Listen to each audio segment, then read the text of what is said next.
Ahí estaba él, a apenas 4 metros de distancia en esa sala judicial.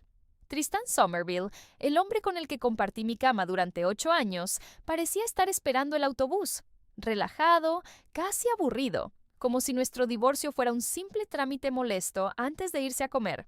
Justo detrás, en la zona del público, Sabrina Falcón me observaba con la barbilla alta y las piernas cruzadas, con esa actitud de quien ya se siente victoriosa.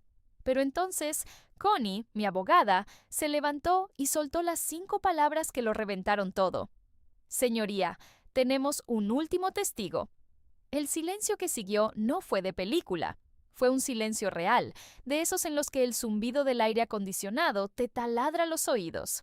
Se me cerró el pecho. Miré hacia las puertas del fondo y apenas pude susurrar un «no puede ser». En cuanto Tristán vio quién entraba, esa sonrisa arrogante y perezosa de «lo tengo todo bajo control» se le borró de la cara en un segundo. Me llamo Aria Márquez. Tengo 32 años y, hasta hace unos meses, creía tener una vida de lo más normal. Trabajo como coordinadora de nóminas en una empresa de transportes en Madrid, Galicia. Gano $52,000 al año. No es que nada en la abundancia, pero llegaba a fin de mes, o eso creía yo. Me casé con Tristán a los 24, aunque llevábamos juntos desde los 22. Nos conocimos en una fiesta del 4 de julio en Bear. Me manchó las sandalias con limonada y de alguna forma se las apañó para convertir el desastre en nuestra primera cita. Él era el tipo encantador por excelencia, alto, con una risa fácil y esa habilidad para hacerte sentir el centro del universo. Tenía un negocio de detallado de coches con 2 sedes. El trato era sencillo. Yo me ocupaba de la casa y él de las finanzas del negocio. Jamás sospeché nada porque no tenía motivos para hacerlo. Pero la realidad me golpeó un martes de abril, directamente en el buzón. Era un extracto de una tarjeta Chase a nombre de Tristán, de una cuenta que yo desconocía. Estuve a punto de dejarlo en su montón de correo, pero el sobre no estaba bien sellado y se abrió. Mis ojos se clavaron en una cifra. $1,740 gastados en una joyería del Centro Comercial Marineda City. Debajo de eso vi otro cargo, $489 en un hotel boutique de Cape May, y al final, $67 en una floristería un martes cualquiera. Mi cumpleaños es en noviembre, San Valentín había pasado hacía 2 meses y nuestro aniversario es en junio. Me quedé allí plantada, en medio de la cocina, preguntándome quién demonios recibe flores un martes de abril. Esa noche se lo pregunté a Tristán. Lo hice de forma calmada, razonable. Y aquí está lo bueno. El tío ni parpadeó. No tartamudeó, ni me esquivó la mirada. Me miró como si yo fuera una tonta y me soltó que era una tarjeta de empresa para atenciones con los clientes. Las joyas, un reloj para un gestor que le pasaba contactos. El hotel, un retiro de estrategia con sus encargados. Las flores, para la mujer de un cliente tras cerrar un contrato. Soltaba cada explicación con una suavidad ensayada, como si las hubiera repasado bajo la ducha. Se ve que su sesión de estrategia requería una cama extra grande, salida tardía y un hotel que promociona masajes en pareja en su web. Pero cuando la persona que amas te mira a los ojos y te dice que te equivocas, quieres creerle. Y eso hice, o al menos lo intenté, aunque no tiré el extracto. Algo en mis entrañas, ese mismo instinto que me decía que lo de la limonada fue torpeza y no encanto, me pidió que lo guardara. Lo metí en una caja de zapatos bajo el lavabo del baño de invitados y no se lo dije a nadie. Bueno, miento. Se lo conté a una persona, Graciela Somerville, la hermana pequeña de Tristán, y según yo, mi mejor amiga en Madrid. Llevábamos 6 años comiendo juntas cada 2 semanas. Sabía cómo me gustaba el café, que me daban pánico las escaleras mecánicas y que lloraba con los anuncios de comida para perros. Confiaba ciegamente en ella. Nos sentamos en una cafetería de Concord Pike y se lo solté todo. Ella me apretó la mano y prometió que investigaría por su cuenta. 24 horas después, Tristán entró en casa hecho una furia, acusándome de intentar poner a su familia en su contra. Graciela le había soplado cada palabra, cada lágrima y cada miedo. En ese instante comprendí algo que me dejó sin aliento. No tenía a nadie. Mis padres y mi hermana viven en Tucson, Arizona, a casi 4,000 kilómetros de distancia. Yo me había construido una vida entera dentro de la burbuja de los Somerville. Su ciudad, su gente, su familia. Y ahora sentía que las paredes se me echaban encima. Trabajo en nóminas, me paso el día analizando documentos financieros. Sé perfectamente qué es un gasto de empresa legítimo y te aseguro que las flores un martes para la mujer de un cliente no lo son. Pero el amor tiene esa parte irónica. Te vuelve tonta a propósito. Y estaba empezando a entender que el amor era lo más caro que había pagado en mi vida. Aquella caja de zapatos bajo el lavabo acabaría guardando mucho más que un simple extracto bancario, aunque yo aún no lo sabía. Lo único que tenía claro era algo mucho más simple y aterrador. El hombre que dormía a 1 metro de mí cada noche era, en realidad, un completo desconocido. Antes de seguir, suscríbete y cuéntame en los comentarios desde dónde nos ves y qué hora tienes ahora mismo. Mil gracias por acompañarme. Ahora es cuando las cosas se pusieron feas de verdad. Pasaron 5 meses agónicos, de abril a agosto, y Tristán no frenó. Al revés, se confió. Empezó a llegar cada vez más tarde, a las 10, a las 11, a veces a medianoche, siempre con la misma excusa. Estoy en el taller o tengo una reunión con proveedores en Filadelfia. Su móvil vivía siempre boca abajo sobre la encimera, como si se escondiera de mí. Y hay un detalle que todavía me pone los pelos de punta. Nada más cruzar la puerta, se metía en la ducha. El mismo hombre que antes se quedaba frito en el sofá viendo la tele, de repente estaba obsesionado con la higiene. Si la limpieza te acerca a Dios, Tristán estaba intentando lavar unos pecados muy graves. En julio llegó la asfixia económica. Un lunes, antes de ir a trabajar, entré en nuestra cuenta conjunta de Banco Santander y vi que habían volado $11,200 hacia una cuenta de su negocio a la que yo no tenía acceso. Según él, era para renovar maquinaria en el taller de Kirkwood Highway.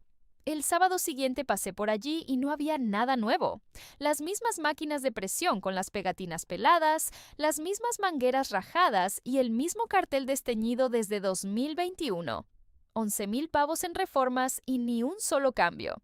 Y entonces, de golpe, cambió la contraseña de nuestra cuenta de ahorros. Una mañana, simplemente, no pude entrar en la cuenta. Me soltó que era una actualización de seguridad y que ya me daría la clave nueva cuando tuviera un hueco.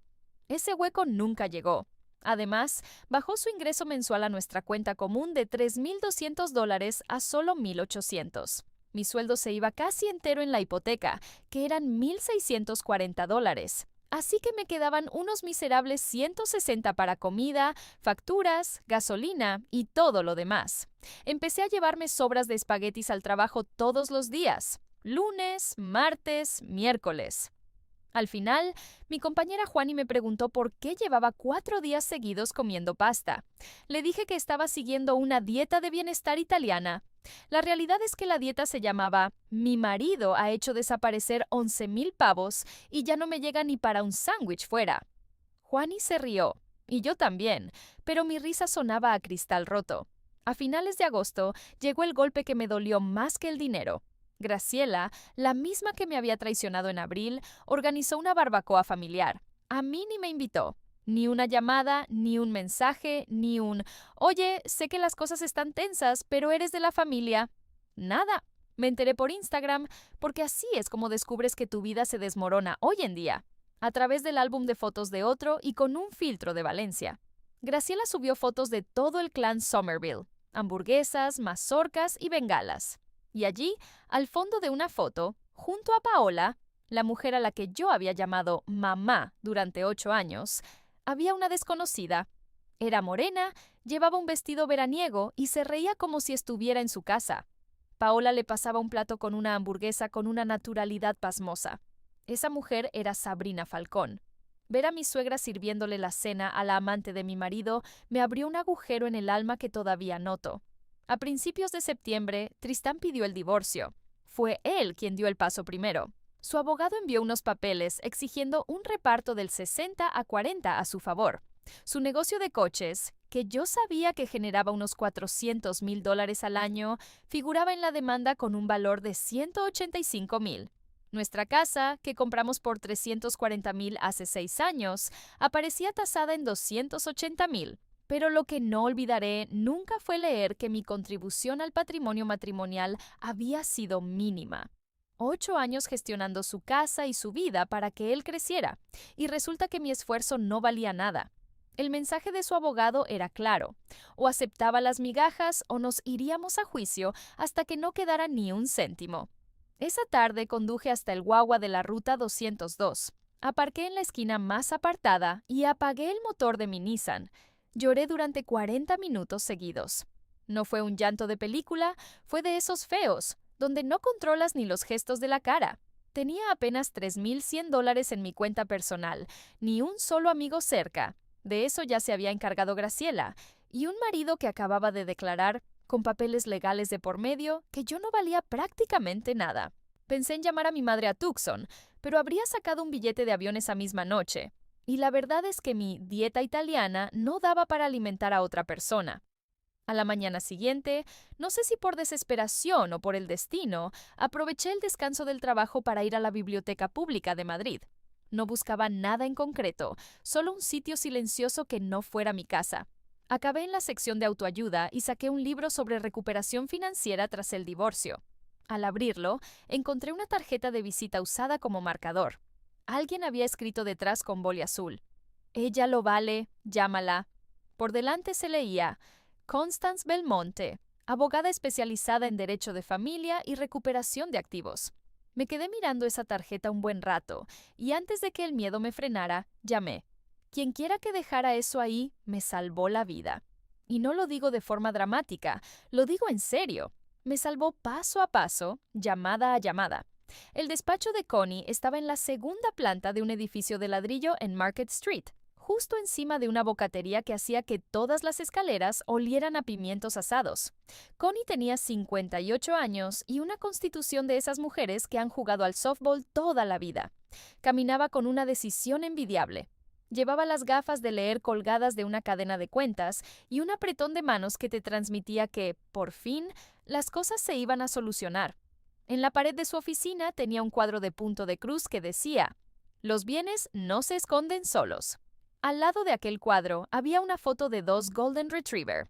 Luego me enteré de que se llamaban demandante y demandado, lo cual me dio todas las pistas que necesitaba sobre quién era Constance Belmonte. Me hizo sentar, me sirvió un café que parecía llevar al fuego desde los años 90 y me soltó. «Cuéntame qué tenemos». Saqué la caja de zapatos y la abrí sobre su mesa como si fuera un pequeño ataúd con todos los pecados de mi matrimonio. Dentro estaba el extracto de la tarjeta Chase de abril, 6 capturas de pantalla de pagos por Venmo que Tristán le había hecho a una tal S. Falcón, que sumaban $7,600 en medio año con conceptos tan útiles como comida o varios, y las fotos impresas de Instagram de la barbacoa de Graciela, donde Sabrina Falcón posaba como si tuviera un asiento reservado en la cena de Navidad. Connie analizó primero la propuesta de reparto de bienes de Tristán. Se puso las gafas, leyó durante 1 minuto y medio, se las quitó y sentenció que esos números eran tan creativos que deberían presentarlos a un concurso de literatura fantástica. Luego se puso seria y me explicó lo que es la disipación de activos matrimoniales. En plata, cada céntimo que Tristán se gastó en Sabrina mientras estábamos casados, joyas, hoteles, cenas, transferencias, era dinero que salía de nuestro patrimonio común.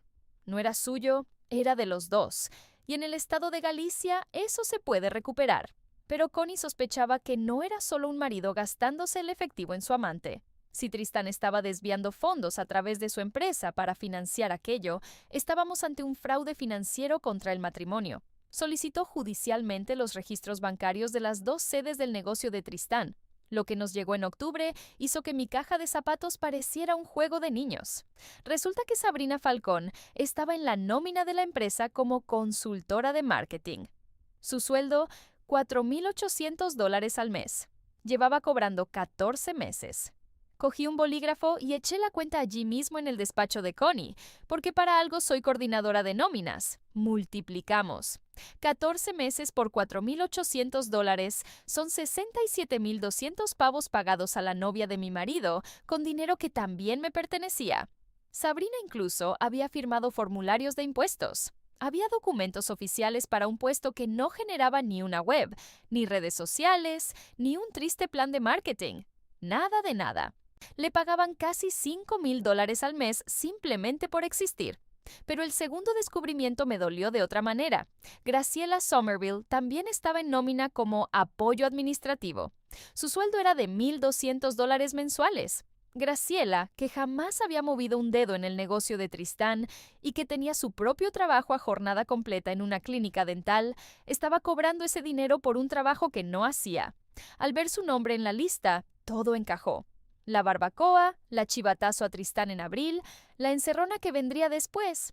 Graciela no estaba siendo una hermana leal. Su lealtad tenía un precio exacto, 1,200 pavos al mes.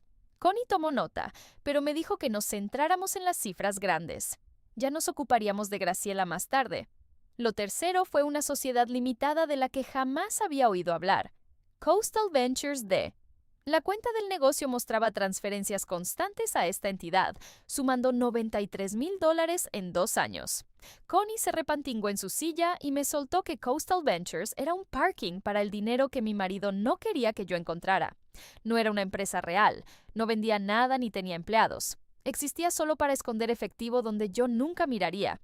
Te soy sincera, esa tarde en el despacho de Connie me temblaban las manos. Ya no era de tristeza, era por las matemáticas. Empecé a sumar.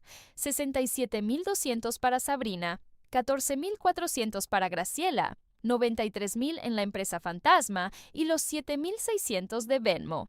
Eran $182,200 que Tristán había movido o regalado mientras yo comía sobras de pasta y lloraba en el parking de un guagua.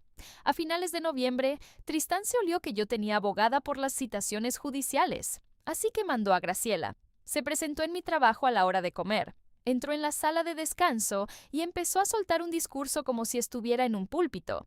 Me soltó que estaba destruyendo a la familia, que Tristán solo había cometido un error y que yo iba a arruinar a todo el mundo. Y Nima, Juani, mi compañera, se quedó con el sándwich de pavo a medio camino de la boca, congelada. Ronnie, uno de los chicos de envíos, de repente encontró algo fascinante que mirar en el fondo de su taza de café. Yo no dije ni mu, dejé que Graciela soltara todo el veneno hasta que se quedó sin aire, lo cual le llevó unos 4 minutos y se largó. En cuanto se fue, volví a mi sitio y le envié por correo a Connie todos los documentos que había organizado esa mañana. La gente que grita suele tener miedo. La que calla suele estar preparada. Desde esa noche, empecé a despertarme a las 5:30. Cada mañana, antes de ir a la oficina, me sentaba en la mesa de la cocina con el portátil y organizaba cada extracto bancario, cada recibo y cada captura en carpetas etiquetadas dentro de un USB. Todo con códigos de colores, fechas y referencias cruzadas. Trabajo en nóminas, así que organizar datos financieros es, literalmente, por lo que me pagan. Siempre me decían que mi trabajo era aburrido. Y bueno, quizá lo sea. Pero la gente aburrida se da cuenta cuando las cuentas no cuadran. Y cada número en la vida de Tristán Somerville estaba pegando gritos. Por primera vez en 9 meses, sentí algo que no era miedo. Me sentía metódica. Y ser metódica era el principio de algo para lo que Tristán no estaba preparado. Entonces, Connie me llamó con una noticia que no me esperaba para nada. Me dijo que alguien de la propia familia de Tristán se había puesto en contacto con su despacho. No era Graciela, era otra persona que había guardado un silencio absoluto durante todo este tiempo y que ahora quería hablar.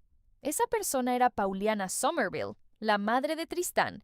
Sí, la misma mujer que vi en Instagram pasándole una hamburguesa a Sabrina en la barbacoa familiar, como si le diera la bienvenida a una nueva hija.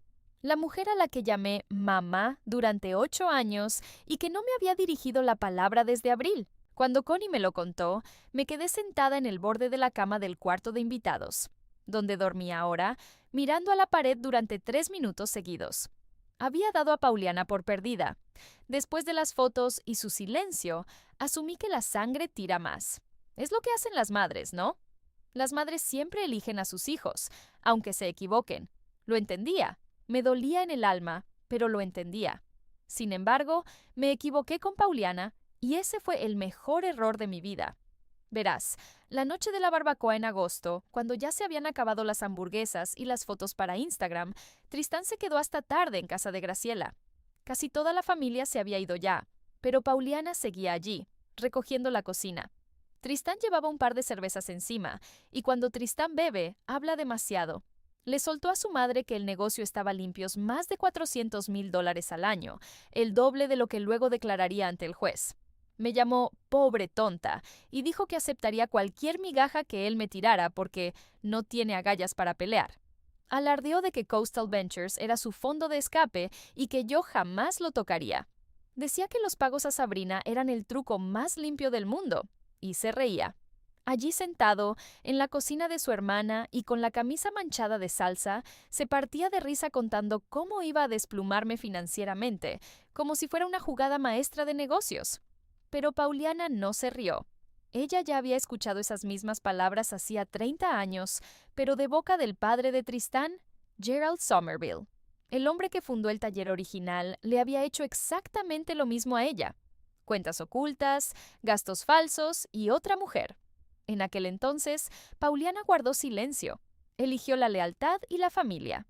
Cuando Gerald murió 7 años después, ella descubrió que el negocio era íntegramente de Tristán. La casa estaba hipotecada hasta las cejas y no quedaba nada.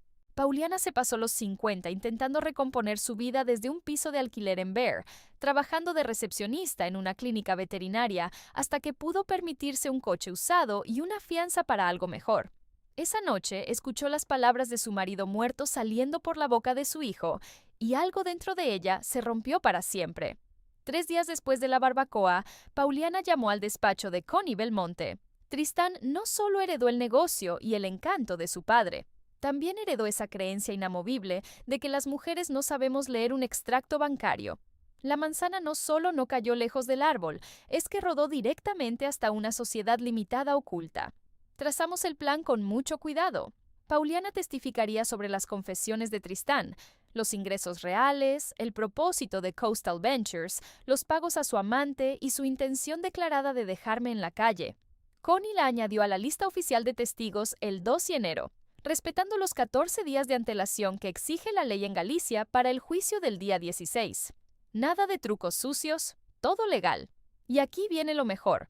Cuando el abogado de Tristán vio el apellido Somerville en la lista, dio por hecho que ella declararía a favor de su hijo. ¿Por qué iban a pensar otra cosa?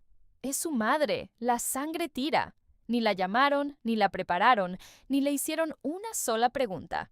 Se limitaron a suponer.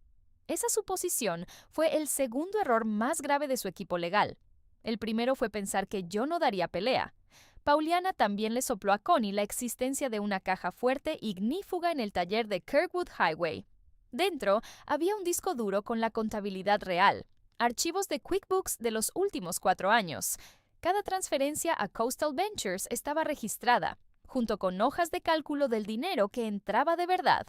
La combinación era el 44, el número de su camiseta de fútbol del instituto, porque claro, no podía ser otro. Connie no mencionó la caja fuerte específicamente, sino que solicitó una orden amplia de exhibición de registros financieros y soportes digitales. El tribunal lo concedió y el soplo de Pauliana solo nos sirvió para saber dónde buscar. El disco duro lo confirmó todo. $410,000 de ingresos anuales reales, los 93,000 de la empresa fantasma, los 67,200 de Sabrina y los 14,400 de Graciela. Todo anotado en las propias tablas de mi marido. El tío guardaba un registro detallado de su propio fraude. Supongo que cuando estás convencido de que nadie te va a pillar, te vuelves la mar de organizado. Un detalle más sobre esos meses. En Galicia no es obligatorio separarse físicamente antes del divorcio. Su abogado le aconsejó quedarse en la casa para proteger su derecho sobre la propiedad. Y Connie me recomendó lo mismo. Así que, desde noviembre hasta mediados de enero, vivimos bajo el mismo techo como 2 extraños en una sala de espera. Yo dormía en el cuarto de invitados. Él entraba y salía a horas aleatorias. Nos cruzábamos en la cocina sin decir ni una palabra. Él dejaba sus tazas de café en el fregadero y yo las lavaba en silencio. Fue la actuación más difícil de mi vida, saberlo todo y no mostrar nada. Algunas noches, tumbada en esa cama, me recordaba a mí misma que la paciencia no es debilidad. La paciencia es lo que diferencia a los que ganan de los que simplemente reaccionan. Llegó el 16 de enero.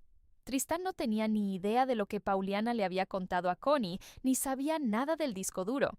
Su propio abogado vio el nombre de P. Somerville en la lista de testigos y ni una sola vez se molestó en descolgar el teléfono para confirmar de qué lado estaba. Tristán entró en la sala con el aire de quien ya ha ganado. Yo entré cargando con 9 meses de pruebas, un informe de un contable forense y una testigo que jamás imaginó que hablaría en su contra: su propia madre.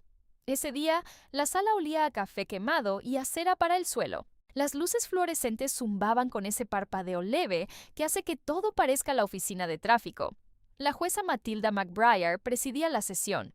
60 y pocos años, pelo gris acero recogido y unas gafas de leer que se ponía y quitaba como si fueran signos de puntuación. En los juzgados de familia de Galicia era famosa por dos cosas: sus preguntas afiladas y su paciencia cero con los líos financieros. Me cayó bien al instante. Tristán estaba sentado en la mesa de enfrente con una americana azul marino nueva que aún tenía las marcas del planchado en las mangas.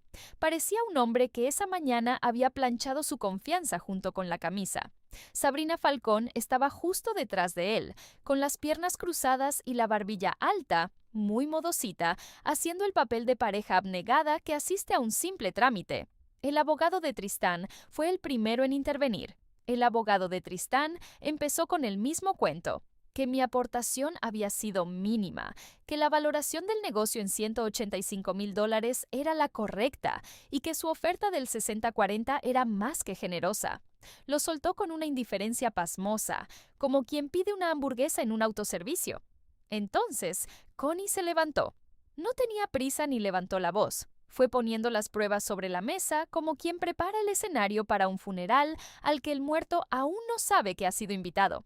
Primero, soltó los registros bancarios de Coastal Ventures, $93,000 transferidos en 2 años a una empresa sin empleados, ni productos, ni clientes, cuyo único fin era esconder billetes donde yo no pudiera verlos. Después, sacó las nóminas de Sabrina Falcón: $4,800 al mes durante 14 meses. Un total de 67,200 pavos por un puesto de consultora que no había generado ni un triste folleto, ni una web, ni un informe de resultados.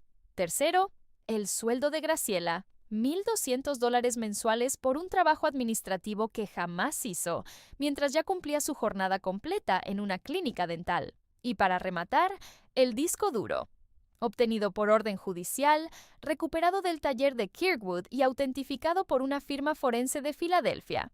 Ingresos anuales reales de $410,000, nada de $185,000. Eran sus propios archivos de QuickBooks, sus tablas, sus números. El abogado de Tristán intentó impugnar el disco duro, pero la jueza McBriar ni parpadeó. Le denegó la objeción al instante porque todo era legal y estaba verificado. Tristán se inclinó para susurrarle algo a su abogado, y éste pidió un receso. Denegado. La jueza dejó claro que quería escuchar todas las pruebas antes de cualquier descanso. Esa palabra, todas, se quedó flotando en el aire un segundo de más. Entonces Connie volvió a ponerse en pie. «Señoría, queremos llamar a una última testigo, P. Somerville, que ya figura en la lista». Yo sabía que esto iba a pasar. Lo habíamos ensayado 1000 veces frente al espejo del cuarto de invitados, pero saber que algo viene y ver cómo sucede de verdad son dos cosas muy distintas. Me quedé mirando las puertas de la sala y sentí que se me cerraba el pecho. Murmuré para mis adentros un «no puede ser». Y no porque no lo supiera, sino porque de repente me cayó encima todo el peso de la realidad. Había llamado mamá a esa mujer durante 8 años. Los días de Acción de Gracias, las tarjetas de cumpleaños con un billete de $20 dentro, sus clases para enseñarme a cocinar su receta de ternera. Y ahora estaba a punto de cruzar esa puerta para hundir el caso de su propio hijo. La reacción de Tristán fue por etapas. Primero, confusión total mientras miraba hacia la entrada. Luego, el reconocimiento al ver a su madre caminar hacia el estrado. Por último, giró la cara hacia su abogado con una expresión que no olvidaré jamás. No era rabia. Era la cara de un hombre dándose cuenta de que el único muro que creía indestructible se acababa de desmoronar. Su abogado le devolvió la mirada con el mismo poema en la cara. Habían tenido a P. Somerville en la lista de testigos durante 2 semanas y ninguno de los dos se había molestado en llamarla. Mi corazón latía tan fuerte que estaba segura de que la taquígrafa lo iba a incluir en el acta. Pauliana no miró a Tristán ni una sola vez. Se sentó, miró a la jueza McBrayer y empezó a hablar con una voz firme y pausada.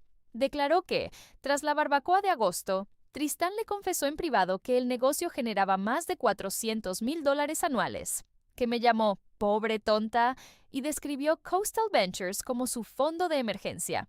Confirmó que él mismo presumió de que los pagos a Sabrina eran el truco más limpio que existía y que lo de Graciela era un pago por su silencio. Dijo, palabra por palabra, que Tristán estaba convencido de que yo aceptaría cualquier migaja que él me soltara. Cuando Connie le preguntó por qué había decidido dar el paso, Pauliana fue muy clara. Su marido le había hecho exactamente lo mismo hacía 30 años y ella se cayó. Lo perdió todo. Y no pensaba quedarse de brazos cruzados viendo cómo le pasaba lo mismo a alguien a quien quería. Detrás de Tristán, en el público, Sabrina Falcón se quedó de piedra. Escuchó lo del truco más limpio y cómo describían su sueldo de consultora como un simple mecanismo para desviar dinero, no como un salario real. Miró a Tristán, pero él no le devolvió la mirada. Esos $4,800 al mes nunca fueron por ella, ni siquiera se trataba de ella. Sabrina no era su compañera, era su rastro de papel. Su firma estaba en cada uno de los documentos fiscales y ahora se daba cuenta de que la había usado de escudo. La expresión de la jueza McBrayer no varió lo más mínimo, pero sus preguntas se volvieron mucho más afiladas. Miró directamente al abogado de Tristán y le preguntó si su cliente deseaba corregir sus declaraciones financieras juradas antes de que ella dictara sentencia. El abogado, desesperado, intentó pedir una reunión privada en el estrado. Denegado. La jueza fue tajante. Dijo que ya había escuchado suficiente y que estaba lista para decidir.